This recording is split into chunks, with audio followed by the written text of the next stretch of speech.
soğuk değil, ne yarar, ne bir zalim. Geçmiş yanımda dinlememiş, sevgili yarim. Yolun ne sabahlı, ne sazlı, ne yarim.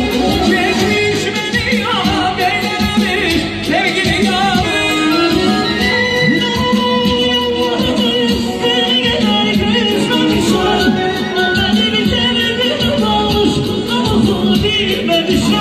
Yazmayı şifre kadar, içimde ya, eylemişler.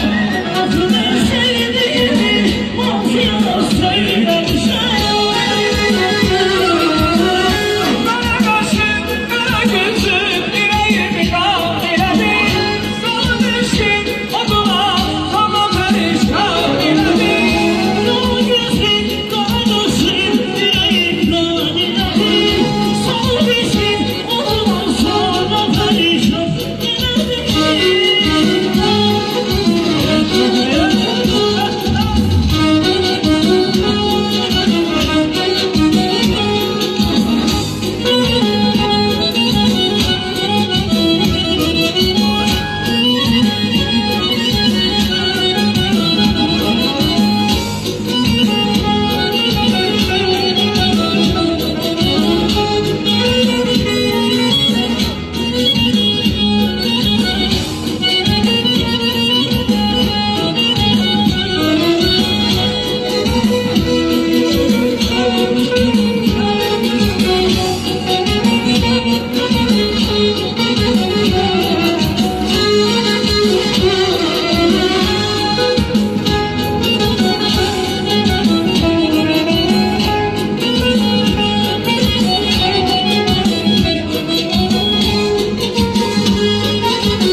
Onun yaramı yollara değdi, görelim yok.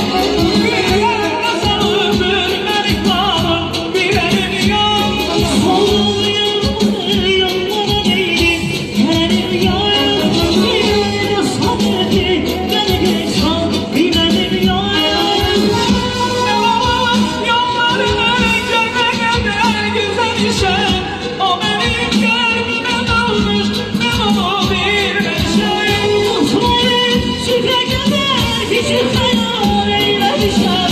Aklına sevdiğimi ağzı yana söylemişler. Kara kaşın, kara gözün,